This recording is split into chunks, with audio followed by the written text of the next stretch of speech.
and bring about a future that includes their people, stories, and voices to form a more just and equitable society. Before you is the agenda for tonight's meeting. Is there a motion to approve the agenda as presented? I move to approve the agenda as presented. I second. Any discussion? All those in favor? Aye. Aye. Motion passes. Before you are the minutes for approval. Is there a motion to approve the minutes as presented? I move to approve the regular session meeting minutes of June 2nd, 2025, and the special session and executive session meeting minutes of June 9th, 2025, as presented. Second. Any discussion? All those in favor?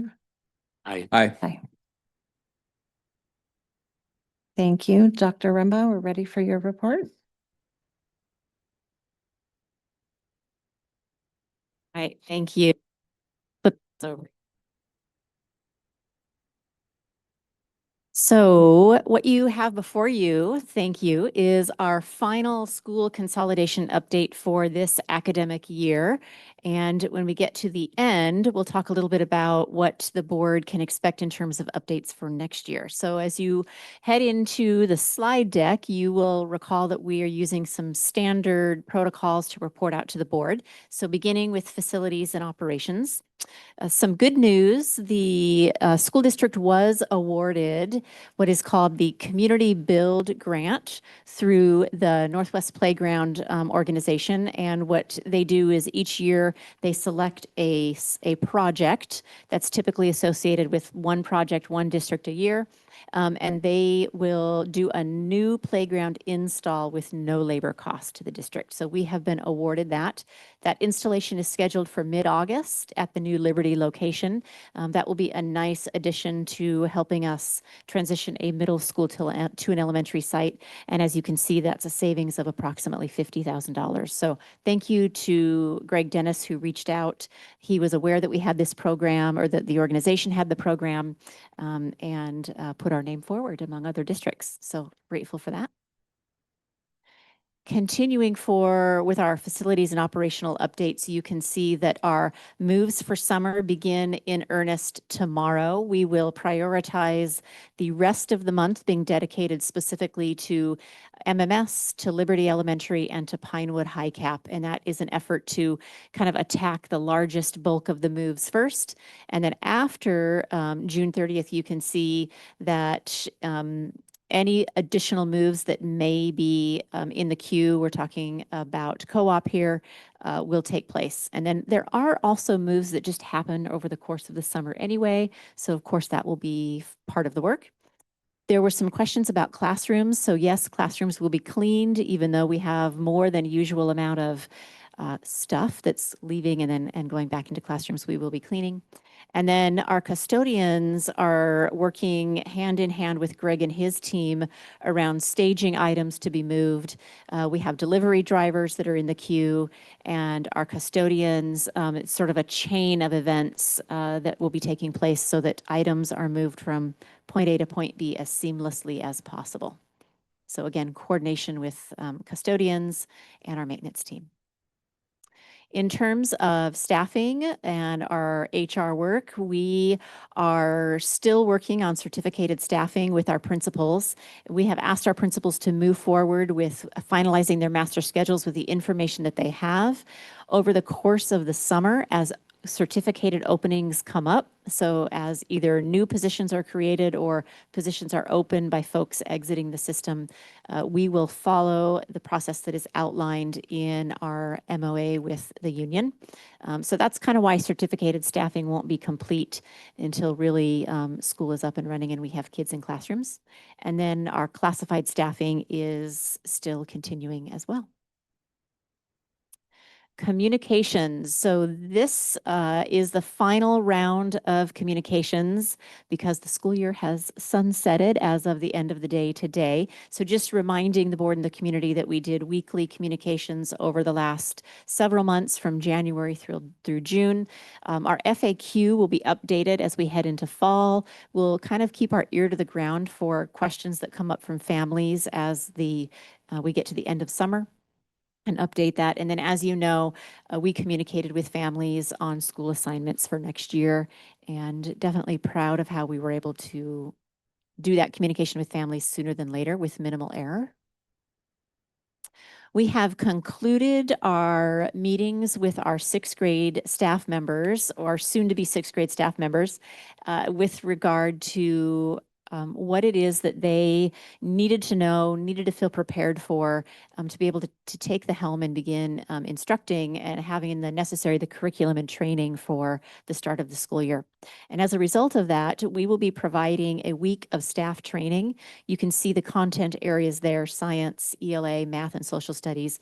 We will have opportunities for staff to join us for any type of training that they would like. While targeted for sixth grade teachers, not limited, any staff member can join us. We will provide clock hours, and it is an opportunity for staff to get any training that they feel that they might want to be prepared for the next school year. Ideally, we would like to be able to pay staff for that, but that's not something that we are in a position to be able to do. But clock hours, like I mentioned, will be offered.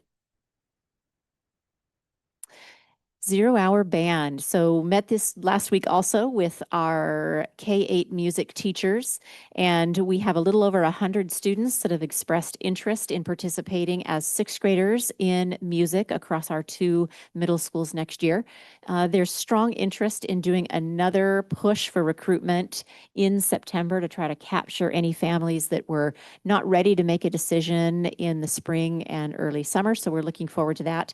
And our music teachers are hoping to, maybe push that 100 closer to under or near 200 students. So we're looking forward to seeing how that works.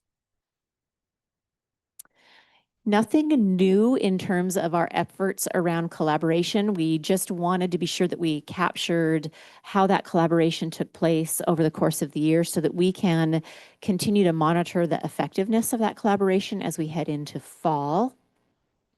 And then thinking about what is next. So in fall of 2025 and spring of 2026, we would like to come back to the board and provide an update for you. Right now, we're thinking these are 3 key areas that the board might have an interest in hearing feedback on. What are the lessons learned from the process? What are our lingering needs? And then what plans need to be in place moving forward? And whether that's for second semester of the school year or for the 26-27 school year. So looking forward to giving the board an update on really how things landed over the course of the summer and launching into fall. Any questions from the board?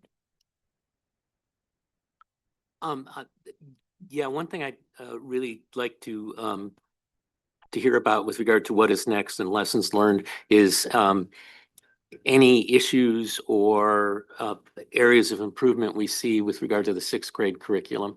I'm sure that there's going to be a lot of unanticipated impacts, and it would be good to know what those are and what we think we might do about them, even as if we do it as early as at the end of the first before the spring 2026 semester. Right, thank you. I appreciate that. We will add that to the list.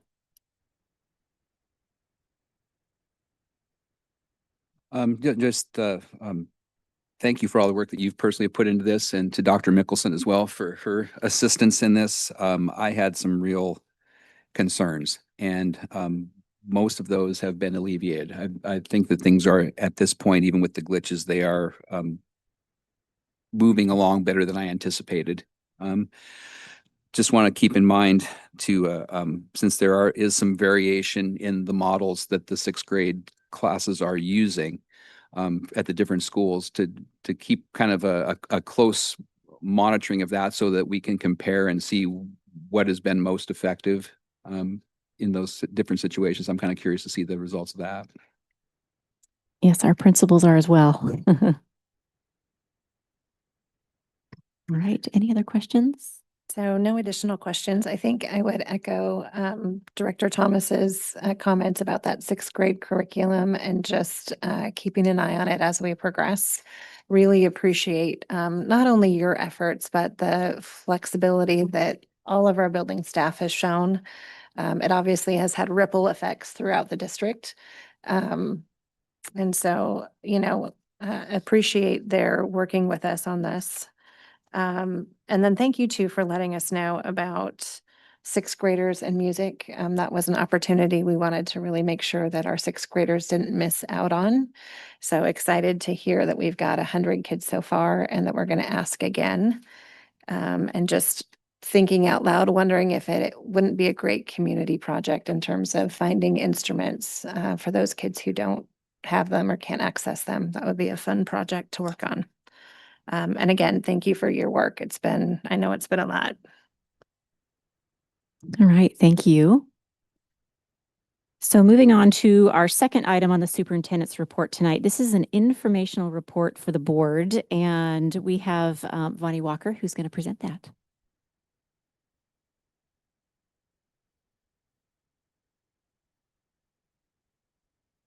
Hi, and I don't have a copy of the agenda in front of me, and I have so many reports. So can you let me know which one you would like me to speak to first? Yes, Edgenuity. Thank you. Sorry about that.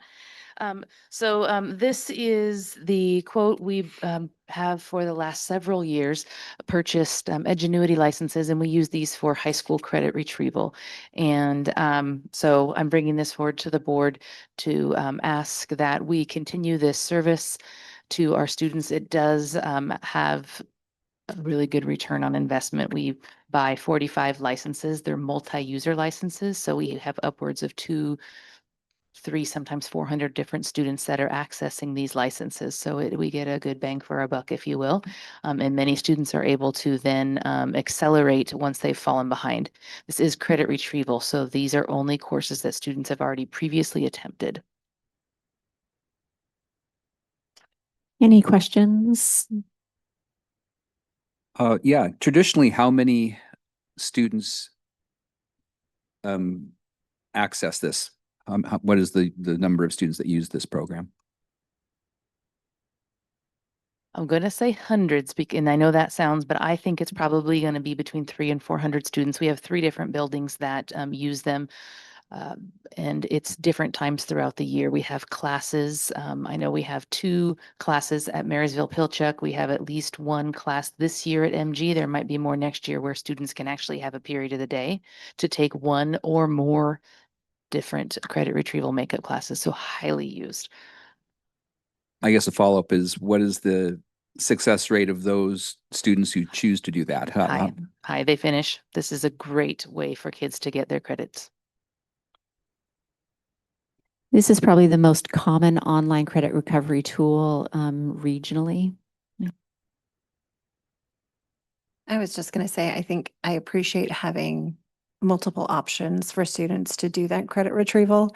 I think unless things have changed in the last year, basically you get 24 attempts to get your 24 credits or whatever our current number is, which can be really challenging if you have a student that is struggling at any given point in time. So I appreciate having the tool on hand.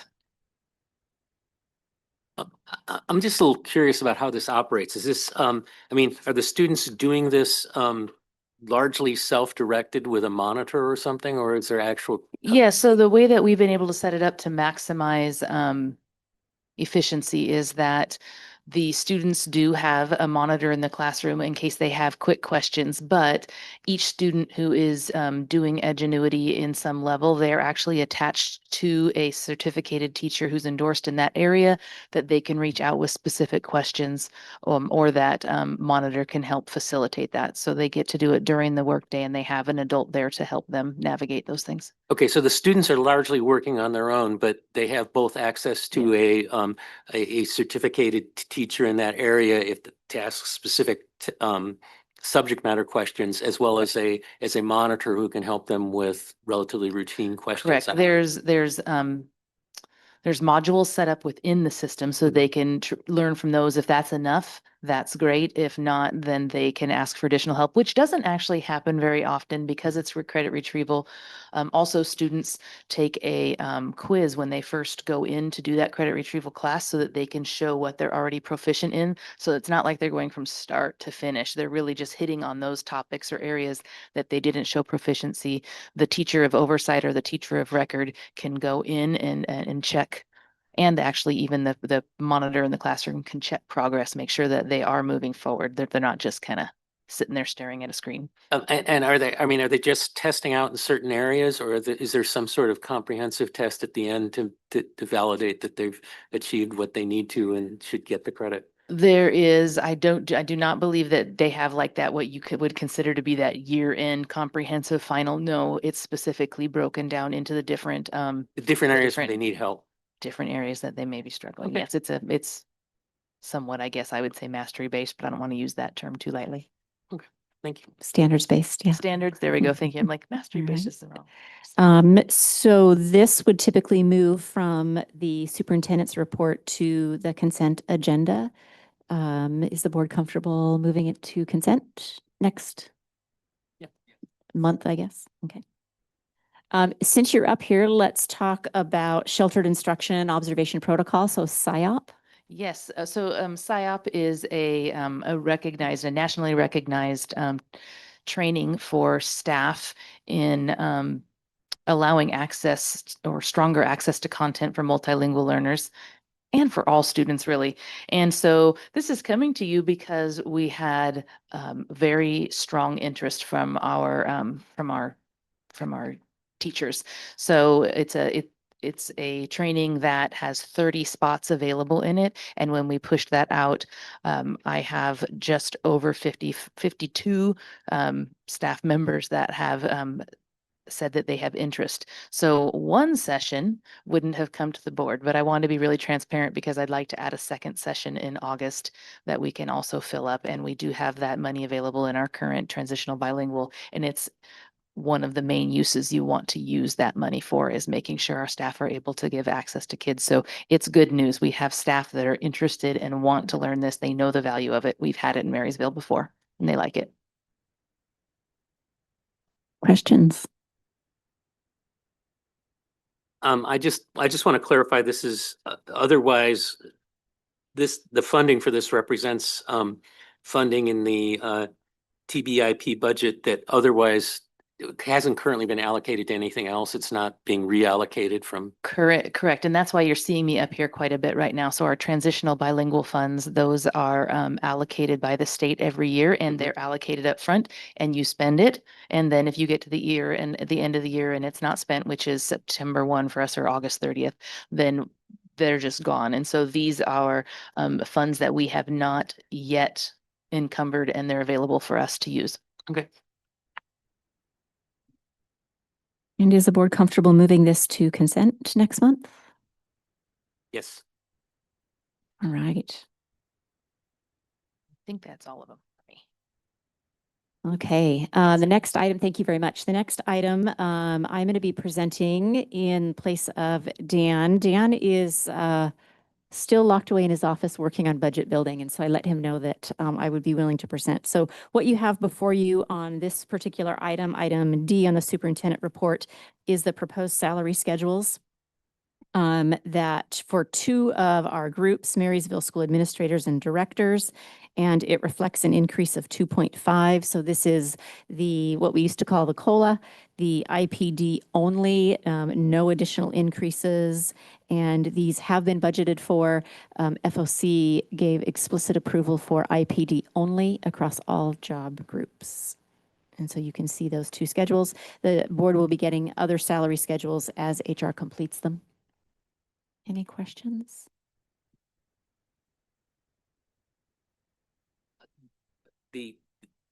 Just to be clear, I think this is what you said, is it basically is an across the board increase of 2.5%. That is correct. Yes. Has there been any study or research into how these numbers compare to surrounding districts as far as comparable pay scales and that? Yes, so that is part of the methodology on developing any salary schedule. Because this is a rollover for this year plus IPD, there was not a need to do an additional comp, but we have all contracts open next year, including MAA. So that will be that's really step one in how we begin the negotiations around salary. Yep. Thank you. And I just wanted to reiterate what I thought I heard you say, which is the state this year in the budget provided a 2.5% IPD. So that's part of our allocation.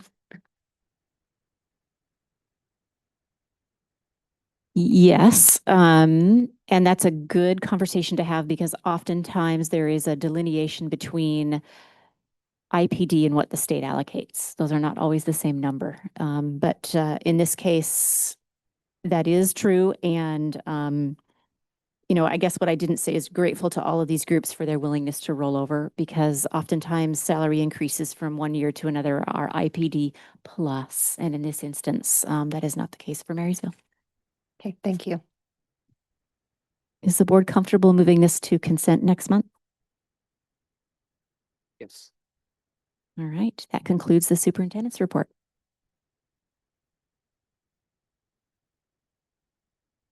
Thank you. Before you is the consent agenda. Does any board member wish to pull an item? Yes, based on the fact that we didn't have in the past the opportunity to review moving items from informational report to the consent agenda, I'd like to propose that we move the action report items I, J, K, and L from the consent agenda to be individually considered. Thank you. We will do that. Do I have a motion to approve the consent agenda, excuse me, with items A through H? I move to approve the consent agenda items A through H as presented. I second. All those in favor? Aye. Aye. Aye. Okay, let's return to the items pulled. Do we have any questions on item Do number I? talk about the gifts to the district. We absolutely can talk about gifts to the district. I glossed right over it. Who would like to read those?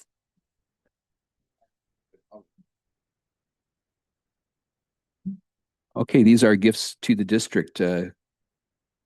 Grove Elementary PTA received a monetary amount of $11,844 for playground equipment to provide more options of play for Grove students. Grove Elementary also received a monetary gift of $1,457.28 for printing costs for 24-25 yearbooks. Kellogg Marsh Elementary received a monetary amount from I should read the names here. From Marjorie Arquetta is the contact person. Funds of $187.06 for funds to purchase headphones and microphones for ELL teachers.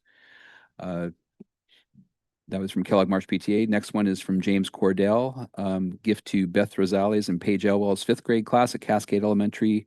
$175 for treats of all kinds for all the students' hard work. Next was a monetary gift by Lorraine Black to MPHS educators. Funds towards the MPH Educators Rising Nationals trip, $250. And finally, Letitia Campos from Tastrel Creations, a monetary gift to MPHS educators, funds toward the MPH Educators Rising Nationals trip, again, $100 there, for a total of $14,013.53 in gifts to the district. Also, just wanted, as an aside, even though it's not technically a gift to the district, I want to congratulations to the Getchell Booster Club, who raised $435,000 this year for the students at Getchell. Paid for band trip to Disneyland. For I think they estimated that they helped over between 650 and 700 different individual students with that. So just the amount of work and fundraising that they put into that is pretty amazing. So hats off to the Getchell Booster Club. That's pretty incredible. I know they helped to fund some of our C team sports as well and part of our graduation costs, right? We want to discuss travel at all real quick. I just noted that we have travel that's paid for our ASB fund, so not coming out of the general fund. And again, always just really appreciate both staff and parent volunteers that make those opportunities available to our students. Okay, let's return to the items pulled. Do we have any questions on item number 1, which is Lexia adding English language development to Core 5 intervention platform? I just want to confirm that, I believe it's what it says, is that all the funds for this are coming out of the TBIP funding. And this was previously allocated, I believe in the information it was previously allocated to that. Correct. Sorry, Bonnie. Yes. Okay. I guess shaking your head doesn't show up on it. Okay, thank you. Do I have a motion? I'd like to make the motion to approve the action report for the Lexia adding English language development to Core 5 intervention platform. Second. All those in favor? Aye. Aye. Aye. Okay, item J, action report, the MSD Early Learning Center facilities. We had 2 opportunities to hear from staff about moving. Do we have any additional questions or discussion? I've got one question. Again, the carryover funds, those don't expire in the near term, but we can use those beyond August 31st of this year. That is correct, unless ECAP chooses to take those funds back. Okay, so they have a reclamo or something? where They can- do, yes. Okay. Yeah, and that's sort of a decision that is made, and then we are notified of it. Do I have a motion? I move that the board approve the relocation of the ECAP programming from MPHS to the Early Learning Campus utilizing ECAP carryover funding. Do I have a second? I'll second. All those in favor? Aye. Aye. Aye. Okay, item K. And that is an action report on ML iPads and accessories purchase. And I see we have Vonnie Walker at the microphone. Ready for questions.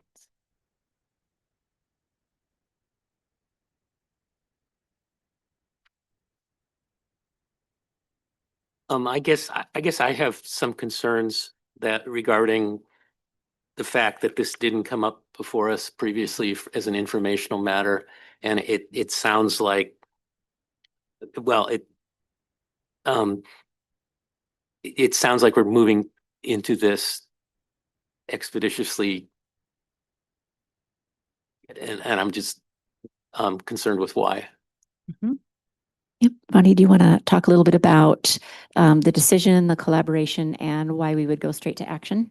Yes, so to use these transitional bilingual funds, we have to have the items in our hands. So not just the purchase, we have to have the items in our hands before August 31st. And right now, Apple or this company is at least a 6-week backup in their purchasing time. So because we don't have a board meeting, the early July board meeting, we are pressed to head back forward.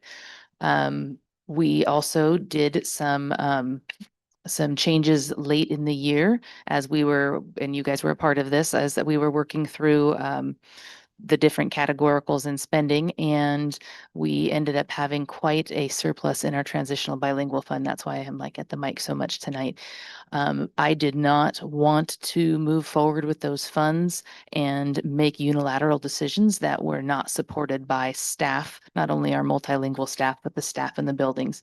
So these purchases, like the additional Lexia services and these iPads, these have been vetted through our staff members. I wanted to make sure we were doing things that were going to be used, that we're going to, they're high leverage. So everything that we did is definitely high leverage activities for helping multilingual learners. But again, getting things without buy-in. I don't want to buy things and have them sit on a shelf somewhere. So it is large and I understand that and it is late, but rushing can sometimes skip over some of those really important processes that allow the buy-in and then they'll be used appropriately. Yeah, I'm glad to hear you say that because those were the exact concerns that I talked with Dr. Rumbaugh about before the meeting tonight, Yeah, that, that absolutely. it was staff driven, that it is needed by, for instructional purposes, and that it wasn't just, we got to Spend. spend this cash sort of thing and have things just sit unused. So that sounds like all my concerns have been addressed as far as this.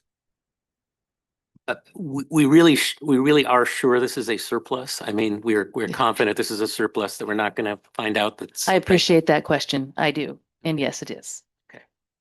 Um, I would suggest that going forward, we need to do a better job of monitoring that, so we're not making decisions at the last minute. Hmm.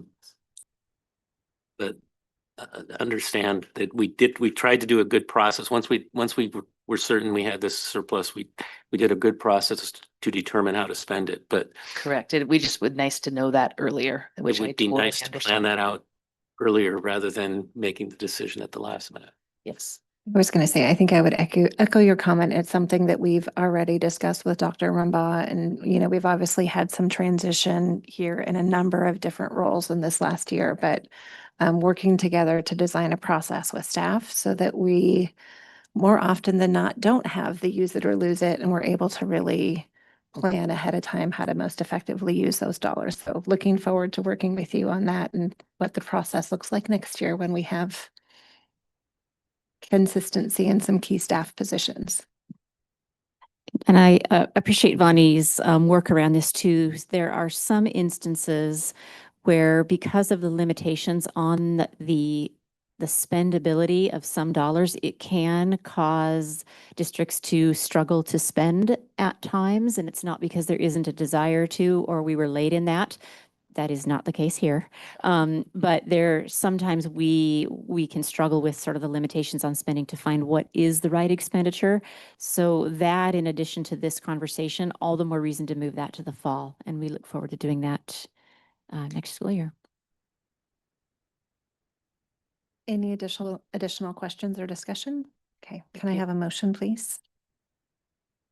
I move to approve the Marysville School District's purchase of 310 iPads, cases, pencils, headphones, and 17 charging carts to support language development and meaningful access to content for multilingual learners. Is there a second? Second. All those in favor? Aye. Thank you. Motion passes. And our last item, item L, action report, phase 1 repainting MGHS buildings A and B. Is there any additional questions or discussion? Not on this. Okay, I have a question.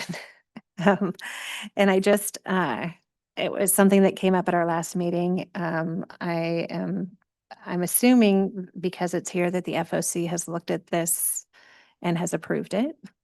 And then I just want to be super confident, given all the use that our capital fund is getting over the summer, that we have the cash flow to be able to manage this. So yes, we do have the cash flow to manage this. All the capital projects, including the distressed schools that I discussed previously, will all be taking place with pay apps not coming in until July, August. So after our borrowing of June money, for cash flow purposes. So everything else, none of this will hit. And then with the distressed schools, remember, we get reimbursed in a 48-hour period. Thank you. I appreciate that. And this doesn't impact our ability to repay the borrowed amount for June payroll. Perfect. Thank you. Any other questions, discussion? I know you discussed breaking this into 2 steps.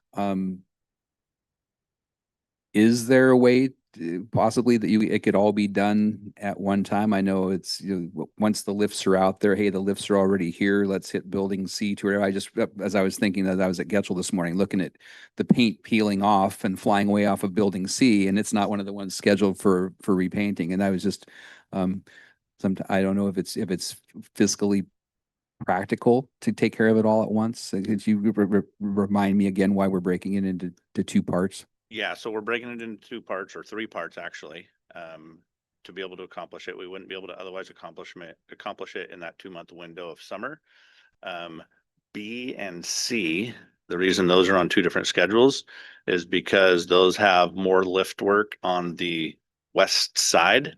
That's going to take up more time than probably painting a building that's way more accessible. Just painting that one side will take the same amount of time. So that's why we broke it up, a easier building and a hard building this year, an easier building and a hard building next year, and then the big gym building the third year. All right, thanks. Do I have a motion? Yes. I move to approve the purchase order to Casabella LLC for the Phase 1 repainting of Marysville Getchell High School buildings A and B. Second. All those in favor? Aye. Motion passes. We are moving on to the public comment portion of our meeting. The board, superintendent, or district personnel generally do not engage in open discussion during public comment. Questions or comments may be referred to the superintendent for follow-up if needed or requested.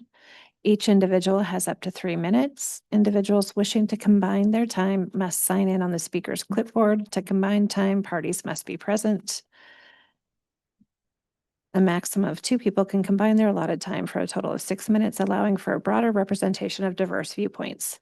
In the interest of time, order, and respect for others, complaints or charges about employees are not permissible during public comment. These issues are to be addressed to the superintendent in writing. And we just have a couple of folks this evening. I think first up is Elizabeth Alejo.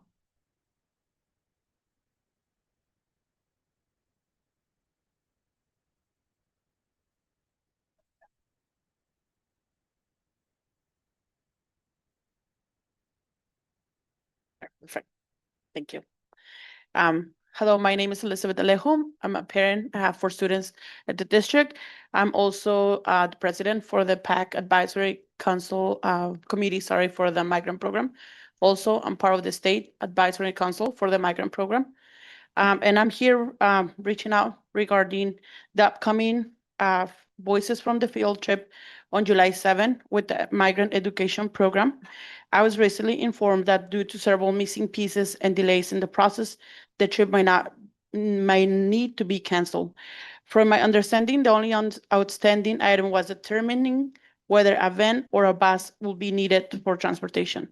We were waiting until the registration deadline on June 24 to make that decision, as the transportation cost varies significantly based on the number of students attending. The trip is a valuable opportunity for our migrant students. This is the first time that our district gets invited to participate in Voices of the Field. I will really hate for them to miss it.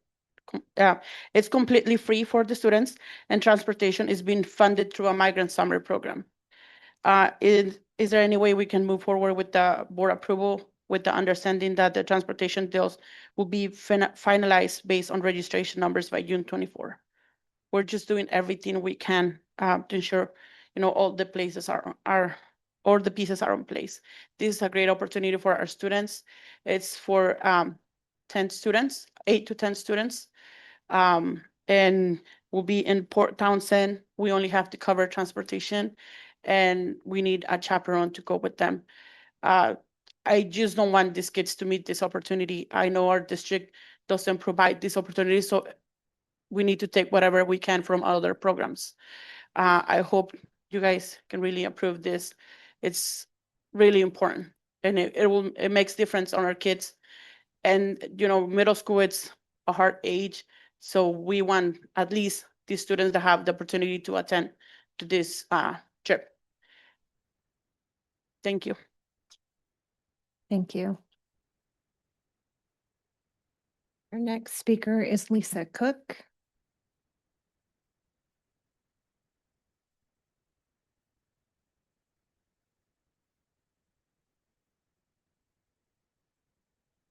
This still on? Yeah, awesome. Good evening, members of the school board. My name is Lisa Cook, along with a number of other parents behind me. I'm a parent of an incoming fifth grader at Kellogg Marsh Elementary School, here to voice concerns in regard to the plan in place for this upcoming school year.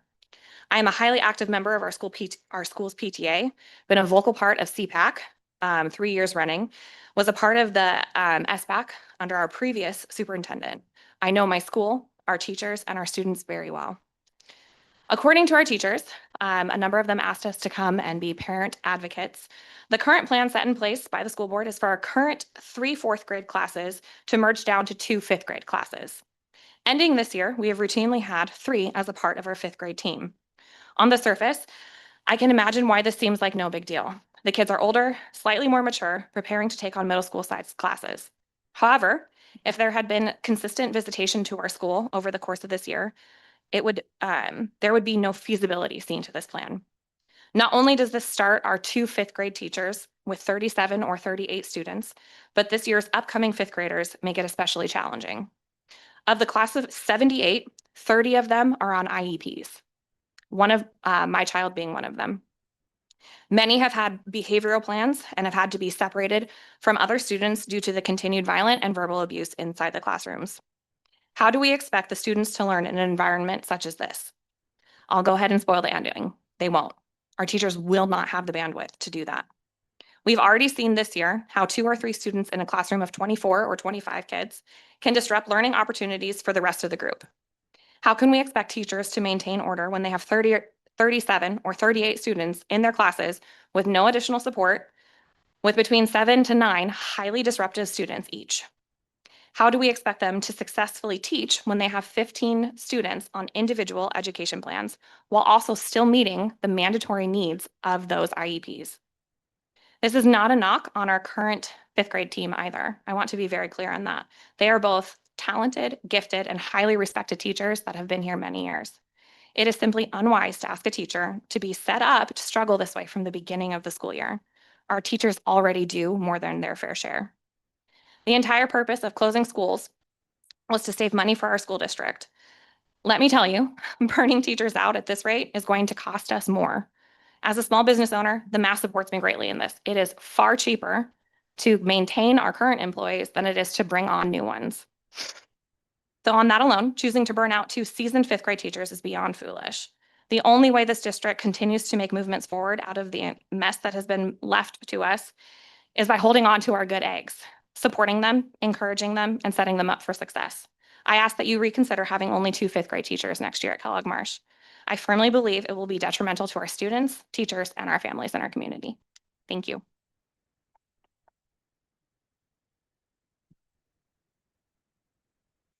Thank you both. And Dr. Rumba, I was hoping you'd be able to follow up with both of our speakers. Thank you.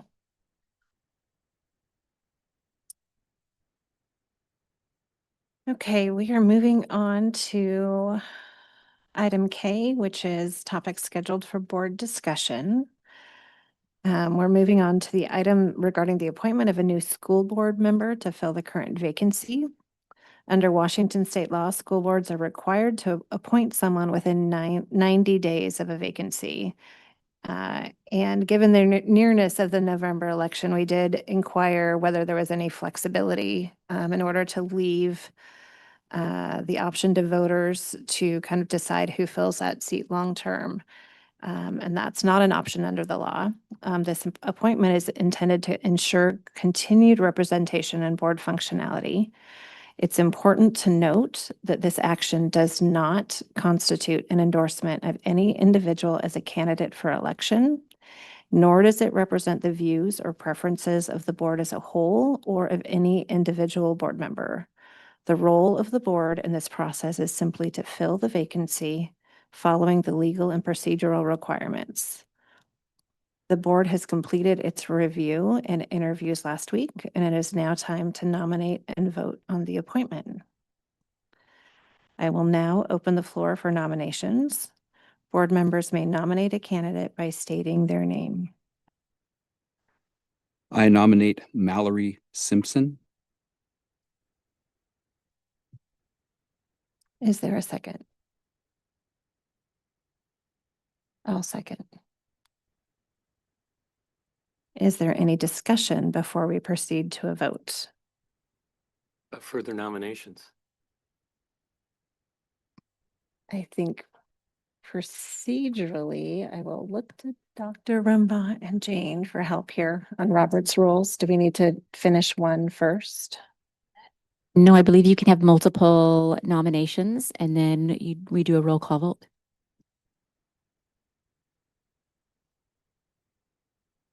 Okay, I will open the floor for any additional nominations.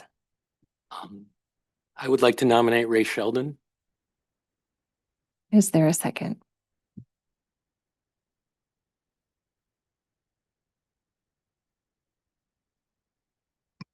Seeing no second, we'll move forward on the nomination of Mallory Simpson. Is there any discussion before we proceed to a vote? I would just like to reiterate that, again, nothing the board is doing here is an endorsement of any particular candidate. We need to identify one of the applicants to fill the role for the next 5 months. And but the long-term decision about who's going to further direct the course of this district over the following 4 years is really going to be the decision of the voters. We're addressing a specific need that we're legally required to address, and nothing more. Thank you for that. I would absolutely echo those comments. Yeah, I also concur. I think that it was well said, Director Thomas. We want to leave this up to the citizens of Marysville to decide, and this is just an obligation we have to have for the next 5 months, 4 months to have the position filled. We will now proceed with a roll call vote. Each board member, when called, please state yes to approve, no to oppose, or abstain. A majority vote is required for appointment. Director Thomas? I approve. Director Harris? Yes, I approve. And I also approve. The motion passes. Mallory Simpson is hereby appointed to the Marysville School Board. We welcome Mallory and look forward to working together in service of our students, families, and community. The oath of office will be administered at our next regular meeting on July 21st, 2025.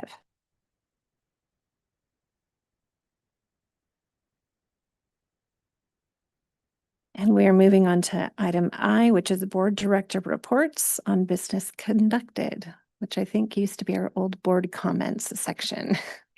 Director Thomas, we will start with you. I think there was a comment earlier. I too missed the entertainment at the beginning of the prior to the start of the meetings, and I'm looking forward to its return sometime in September, I hope. I appreciate working with this board. I've appreciated the opportunity to do that over the last 6 months, 7 months, and look forward to continuing that for the next few months.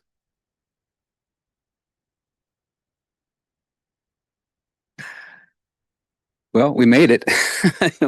we got through the year. There were some times when I had my doubts, but we made it through definitely. And it's been, it feels like it's 9 months, but it feels like it's been, for myself personally, feels like it's counted in dog years. It seems like it's been a long time. I want to take the time though. It's this was the last day of school today. It was so cool. I got an opportunity to go to a few of the schools and see their last day activities. Just the excitement and the passion and dedication of the staff at the schools was really great to see. I want to put a thank you out there to all the people that we obviously we're here for the students, and we support our teaching staff, but there are so many other people that make this this work, from our bus drivers to our kitchen staff to our paras to our liaisons to the other programs that are going on here. That there's just no way that you could run a school district without these people that are so doing the best they can with really limited resources. You know, but I feel for the guys in maintenance, you know, they're trying to keep up with things. It's an impossible task, but yet people keep coming back every day and giving what they can for the Marysville School District. So thanks to them.